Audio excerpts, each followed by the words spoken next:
Okay, a few things. First off, I am not saying these players are the 5 best NBA players ever. I'm approaching this as if I am building a team that has the best chance to win any game against anybody ever.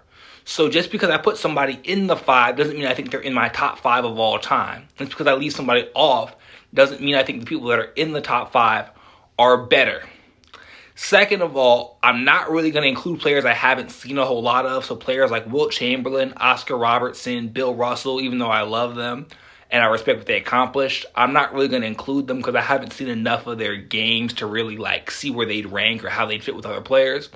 Lastly, this is just my opinion. So if you have a different opinion, please let me know in the comment section. Let's start a dialogue. Let me hear who you have in your 5, who you like, who you think is the GOAT, all that. Let's get to it. Laker ball and a shot to win it. Down by 1. 5 seconds to go. Seconds left. Magic down the middle, just what I thought. A hook shot at 12. Good! 2 seconds left. Let me say this. Without a doubt, Magic Johnson is the greatest point guard to ever live. Nobody could pass or run an offense the way Magic could. And people forget that Magic was also a bucket when he decided to get aggressive and call his own number. However, I think that because Magic isn't a great shooter, and because he is at his best when he has the ball in his hands, and because I have 2 better players who also love to handle the ball, Magic is going to have to sit this one out. It's the Heat in the penalty, so they can't foul. Wade is guarding Bryant. Artest looking, gets it to Bryant. Bryant dribbling, has to put it up at the buzzer. Banks it in! Oh, he banks in the 3! And the Lakers win the game! The Black Mamba is a good choice for any all-time 5, simply because he's one of the best two-way players ever, especially at his peak. Prime Kobe could score 40 in his sleep, defend the other team's best player, and even pass the ball better than a lot of people remember. However, we all know that Michael Jordan is going to be in my all-time 5. So my feeling is that if Kobe and Michael Jordan are both in the lineup, nobody else is really going to shoot the ball. Because of this, the Mamba is out. And now there's a steal by Bird. Underneath the DJ, lays it in. Right at 1 second left. What a play by Bird. Larry Bird definitely deserves consideration because he's one of the most well-rounded players ever. Larry Bird is the only player in NBA history to average 20 points, 10 rebounds, and 5 assists for a career. However, we all know that Larry Bird would get cooked trying to guard LeBron, Kevin Durant, Kobe, Giannis, or any other all-time great player that plays similar in a position or role. This is why I'm going to pass on Larry Legend. He can hit it. Dennis Johnson in his 8th year from Pepperdine out in California. Kareem comes back and gets fouled and a slam. Reverse layup dunk. So, I know this may sound crazy. After all, Kareem is the only NBA player that isn't named LeBron or Michael Jordan that has a valid argument to be considered the greatest of all time. Kareem's also the all-time leading scorer, for now, an amazing passer, and has the most effective move in the history of basketball. However, I don't think Kareem's pace, play style, and defense warrants a spot. If you threw Kareem in the lineup, though, he definitely wouldn't let you down. He's just not going to be in my lineup. Portland has 3 timeouts left. The Lakers have 2.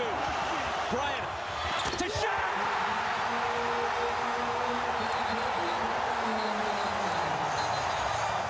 Shaq is definitely someone that deserves consideration for an all-time 5. At his peak, he was literally unstoppable and was more skilled than a lot of people give him credit for. What keeps Shaq from cracking my lineup is that there are better defenders that I think could benefit my team, as well as have better chemistry with the rest of the lineup. However, let me say with confidence that Shaq would beat any other big man that has ever stepped on an NBA floor in a one-on-one game. Shaq could not be defended in his day. Down to Hakeem. Trying to turn baseline. I tell you, Olajuwon has David Robinson just bamboozled. Hakeem Olajuwon is my pick to play the 5 because of all that he adds to a lineup. He's a phenomenal defender who can protect the rim, switch on a pick and roll, and grab 10 or more rebounds with no problem at all.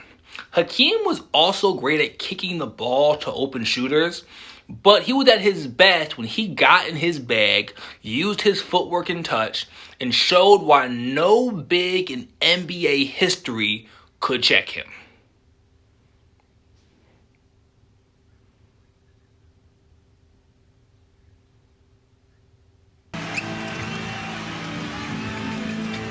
To Duncan.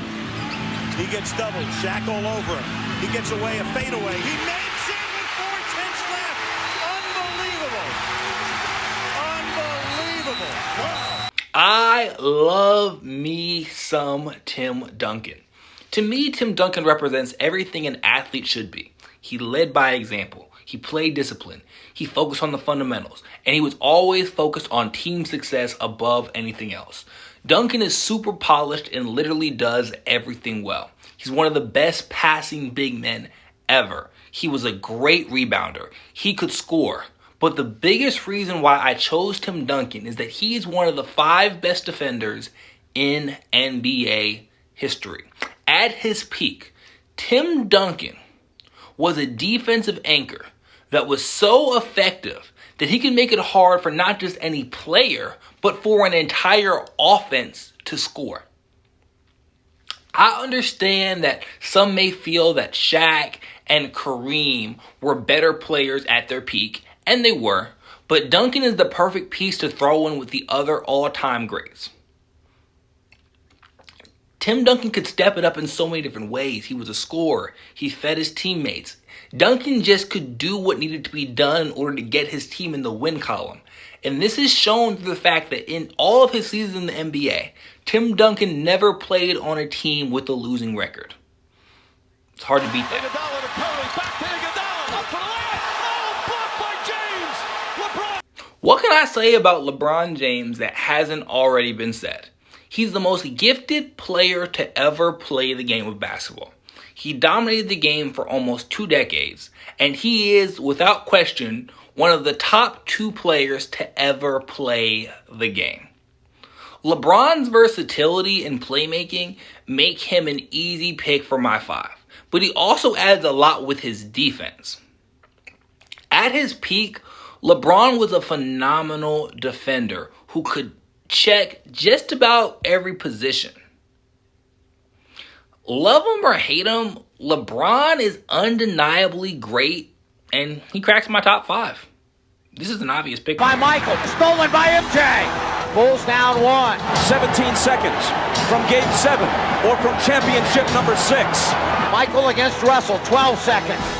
11, 10. Jordan a drive, hangs, fires, scores! To me, this is another no-brainer. Michael Jordan is the consensus greatest player to ever do it, and there's good reason for why people think this. Everyone raves about Jordan's killer instinct, which is valid. But we don't always appreciate how well-rounded Michael Jordan's game actually was. He really thrives in every area aside from shooting threes. However, I believe the biggest thing that Jordan would bring to my starting 5 is his intensity and his approach to the game. Nobody in the history of team sports embodied that killer mindset more than MJ. So he's an easy pick. They do have a timeout. Decide not to use it. Curry, way downtown. Bang! Bang! Oh, what a shot! Let me be clear. Magic Johnson is better than Steph Curry. If I were to start a team and I had to pick between Magic and Steph, I would pick Magic with no hesitation at all. However, when it comes to who fits better with 4 other legends, the easy choice is Steph Curry. Steph would complement my other 4 due to the spacing he brings and the attention he demands from defenders. A key distinction between Magic and Steph is that Magic is very ball dominant and he plays best when he's the one running the offense. However, I already have 2 ball dominant players who are both better than Magic, Michael Jordan and LeBron James. The thing is that if I have Magic, Michael Jordan, and LeBron, I don't have anybody who can consistently shoot from behind the arc. All 3 of them were kind of hit and miss. In today's game, you're not going to win at the highest level without at least having a solid shooting team. This is part of why the Lakers have struggled so much over the past couple of seasons. Steph, on the other hand, won't need the ball nearly as much as Magic and can shoot the lights out better than anyone who has ever picked up a basketball. The only drawback to Steph is his defense, but he's not even as bad as people think. Plus, Magic wasn't a great defender either. Overall, on this team, I'd have the best shooter ever in Steph Curry, the 2 greatest players ever in LeBron and Michael Jordan, 2 all-time well-rounded polished bigs in Hakeem and Tim Duncan, and I just think the team would click. I think that 5 could probably be any other 5 in NBA history. So that's what I'm going with. Leave in your comments who you'd pick. Let me know what other videos you'd want to see that are just for fun. And we have more content coming your way soon. Have a blessed day.